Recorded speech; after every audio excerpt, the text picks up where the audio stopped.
We struggled to beat a team that is in 17th at the Bernabeu, and they had 10 men for a majority of the match.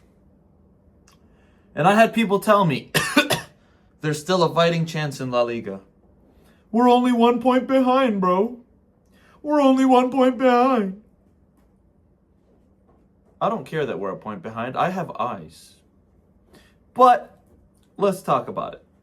So I've just got some notes. These are all over the place, but I'm just going kind of based off of the order that I thought things. Mastantuono did not have a great game. Huijsen did not have a great game. I will get into each one of them specifically. Mastantuono was very poor with his first touch. Everything was passing backwards. And I've been saying this. It's nice that we have a left-footed winger that's on the right side that's able to go down the line or cut in. He doesn't do enough of it. It does still create danger, but he's not really... I don't look at him as a pure take your man on, get past your man right winger. I see him as more of like a 10, in all honesty. Huijsen trying all these silly passes, Mr. Nonchalant, blah, blah, blah, just a chill guy. Too freaking chill for me. He has not been great. He's been defensively rash. He has made some silly decisions with the ball, without the ball. And I don't like to get too hard on him because he is 20. So I'm going to cut him some slack there. But let's talk into some things that I, had a lot of opinions on. Let's start with my favorite topic of all, Vinicius Jr. Scored a great goal. I'll give him some credit. He scored a great goal. And then what he decided to do when we're 1 point behind Barca. I mean, I guess it doesn't matter that we are 1 point behind Barca because we're not going to win this league. There's just no way. We have to play Valencia. And we all know that when Valencia plays us, they save their best performance of the season all year for us. They wait to play their best football all year until they play us. And we're playing at their place with no Vinny Jr. You know what? Maybe this is a good thing. Maybe we won't have to focus on him getting in arguments with all the players, with the ref and blah, blah, blah. And maybe it's a good thing that the Valencia fans won't racially abuse him because they've done that before in the past. So for his sake, I guess that's good, right? I don't want to see nobody get racially abused. But for our sake, as viewers, as fans of this club, maybe we'll actually get to watch some football this time and not watch him just argue with the players and rage bait the players and taunt the players and get in the ref's face and blah, blah, blah. Now, there have been times where he's done that against Valencia where it's been completely justified because he was getting racially abused. But there are times where that wasn't the case and he was just trying to rage bait. But, he had a decent game, but still somehow after 9 years, wait, how long has it been? 8 years? Since 2018? 2018, 2019, whatever. Yeah, it's been 8 years since he's been playing for this club and he still cannot figure out, hey, stop getting suspended. Stop getting in silly arguments against Vallecano, who you just beat 2-1 barely. You scored a great goal, and you made the mood sour because now you're suspended for the next game. Maybe he just didn't want to play against Valencia, honestly. I don't blame him. But it is what it is. Let's see. Some other things that I had. They created lots of chances. Vallecano looked like the better team for a lot of the game. They created some decent chances. They were in control at times. They put us under pressure. They made things uncomfortable. This is a team that we have dropped points against on numerous occasions over the last 8 times we played them. Maybe more. They always make it hard. It's obviously a Madrid derby. They want to make it challenging. And I guess what kills me, and I'm seeing Arbeloa saying that you're not a real Real Madrid fan if you aren't supporting us in our bad times or if you're not always supporting us. That makes you more of a Real Madrid fan than ever. Because I'm seeing all these arguments of well, Real Madrid has become the successful club that it has from the harsh mentality of the board and from the harsh mentality from the fans and the constantly being the most demanding club in the world. And if things aren't up to standards, you're hearing the whistles, you're hearing the boos, managers are getting sacked after 6 months in charge, blah, blah, blah. I thought that was the standard that made this club so great. I thought that was the culture that Real Madrid has manifested and built up over the years that's made us win 6 Champions League titles in 10 years. So now that it's not benefiting the club and the players and Arbeloa, it's a bad thing that we're booing now. It's a bad thing that we're whistling now. Oh, we need the fans behind us. We need the fans behind us. Well, according to the own logic of the board and the coaches and the backroom staff and the players, The reason why Real Madrid's been so successful over the last 15 years is because of how harsh the fans have been. So we're going to keep booing. I'm going to keep booing. I know that. I'm going to keep booing until we see some changes. I'm going to keep making my opinions heard. And obviously, I'm a very small channel and some random dude in the United States. But a lot of people share my opinion. A lot of the fans inside the stadium share my opinion. A lot of other Madrid-based pages share my opinion. Not all of them, not all the fans, not all the people that support this beautiful club of ours that's been ruined by this dictator, Kylian Saddam Hussein Mbappe and Vinicius Gaddafi Jr. But it's just the truth. I'm just going to lay it out how it is. This horrible, harsh, terrible fan base of ours, so-called, so forth, whatever, blah, blah, blah, is the reason why Madrid's been so successful, according to the logic of the board and of previous managers and the president. So I don't want to hear it. I don't want to hear your complaints of you're not real Real Madrid fans when you're booing us and you're not supporting us in tough times. That makes us more real Real Madrid fans. That is a that is a tongue twister. So yeah, we're gonna keep booing. At least I am. I just don't get it. I don't get it. It's been so difficult to build up consistency. Players playing in multiple different positions. We're seeing Camavinga left back. We're seeing Camavinga center mid. Not that I think that's necessarily a bad thing. It's just hard to build up consistency. Carreras is in and out of the squad. The center backs is an anomaly that's been going on for 3 years. Fede Valverde hates right back. He's made it very obviously known both with his words and with his performances at times. I forget that Trent Alexander-Arnold signed for our club. He's been back from injury for a while and has yet to play. I never wanted him in the first place. I've made this very known, and you guys were calling me stupid. Look at this elite mentality of his. He's completely back fit, and he's just incapable of playing. He's incapable of getting into the team.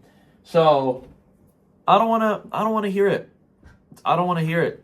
Right? Like, oh, Trent's gonna cook. Trent's been fit for a month, and he doesn't play.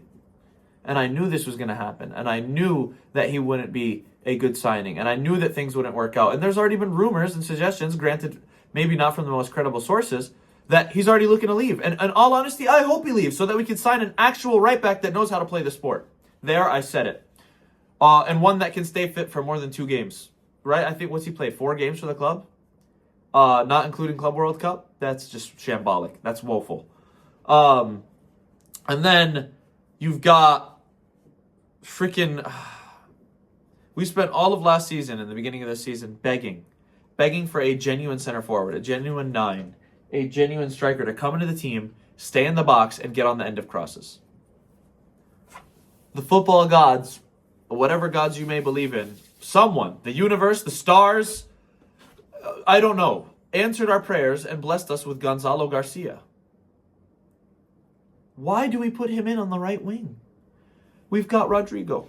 We've got Mastantuono. We've got Brahim Diaz. We previously had Endrick.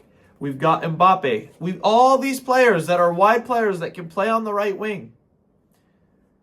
And the guy that's been complaining about playing striker and consistently drifts to the left wing all of last season now wants to play striker and doesn't want to let Gonzalo Garcia play as a 9 and is forcing Gonzalo Garcia out onto the right wing, which he's just not very effective at because that's not his game. Somebody who needs to be in the box. I just don't get it, man. I just don't get it. So that's really all my thoughts. It's like we're cooked. Like, yeah, we got 3 points, but to what avail? Like, it's not going to do anything. We're going to lose La Liga. We're not going to win. We're playing Valencia next. We know we're going to drop points against Valencia. 2-2 scoreline prediction ahead of time. Sorry, just watching the dog. We all know that we're going to drop points against Valencia. That's a given. Especially away from home. So let's get into the second segment of this video. What would I like to see? And I want you guys to chime in here, not just about this part, but about the previous part of this video, is what would we like to see over the next couple of months until the end of the season? I'm going to say the things that I want, but I also want you to keep in mind that I don't think a single one of these things will happen. I want to see more players that don't play as much, that have something to prove playing. I want to see Ceballos playing a bit more. Say what you want about Ceballos. I think we play some of our best football when Ceballos is on the field. Maybe not all the time, but like I think back to last season, he had a stretch of 11 games where we had our best run of form because we played a double pivot with him and Tchouaméni. and he was actually progressing the ball forward and helping the ball get forward. Now, granted, Goulet can do that, and with Bellingham now being out for at least a month with a hamstring tear or a hamstring injury, I think it's Ceballos' time to shine. Tchouameni can maybe use a bit of rest, maybe can play alongside Ceballos, blah, blah, blah. I don't know. So I want to see players like that, maybe Sestero, maybe Jimenez, these youth academy players, these Castilla players coming in and making a difference, because I guarantee you they will show more drive, they will show more hunger, they will show more desire to play for this club than the players that are currently playing that frankly do not deserve to play for this club. Joan Martinez, right? I watched him tear his ACL live against AC Milan. That's actually the scarf from that game right there. I'm glad to see that he's back playing and injury-free, and maybe it's his time to shine for the first team.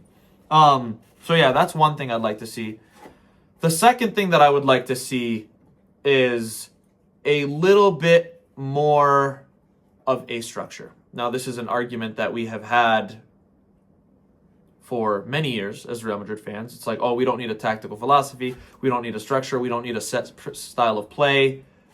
I'm not saying we need a set style of play. I'm just saying I need to see the same blueprint go out there, one that's kind of broad, kind of vague, one that any manager can step into and work off of, because we all know it's not going to be Arbeloa next year, right? It's going to be someone else. So just set up a system that a coach can kind of come into and just modify a little bit, hopefully, and get a winning recipe with the right signings. Because with the squad we have now, there's absolutely no chance we ever win a title ever again. Yeah, Mr. Pessimist, Debbie Downer, Negative Nancy, say what you want. I don't care. It's just the truth. And if you don't want to believe that, that's on you. But yeah, just set a broad kind of tactical principle that we can plan ahead for based off of who the incoming manager is. Kind of with Klopp and Arne Slot. Liverpool did a brilliant job with that. They signed a manager who could take what Klopp left behind, because his play style is very similar to what Klopp had behind, make a few tweaks and find success. I know things haven't been as good for them this season. That's a completely separate thing, completely separate topic. They've got a whole new squad overhaul, 5-6 new players, departures that, hurt them a little bit. That's their own thing. But Arne Slot came in, took a already pretty solid system and formula, tweaked it a little bit, and had major success. Won the Premier for a season. That's what I'm hoping Arbeloa does, because that's what, frankly, as the coach, he should be doing for the next guy to come in, because we know Arbeloa is not going to be the manager next season. Now, the third thing that I would like to see, and believe it or not, this is going to shock some of you, I want to see Vinny be the old Vinny, but with a twist. I want to see him stop the bad attitude, stop the laziness, stop the arguing, stop the yelling at his teammates, stop the blaming his teammates, stop the losing the ball and not tracking back on D. If that happens, regardless of whether he's getting goals and assists, regardless of whatever that is, right? As long as he's having a positive attitude and hustling hard off of the ball and working with Mbappe and working with the team to succeed, I will be the number one Vinny supporter on planet Earth. I genuinely will. But until I see that, I don't think I can be. Because frankly, and it's not just me, I know a lot of people disagree, but a lot of people also agree, I'm sick of it. That's all I've got for you guys today. I hopefully won't have to have a mental breakdown and therapy session video after Valencia. I will probably have a mental breakdown, but I will try my best to stay calm. Anyways, take care of yourselves. As always, Hala Madrid.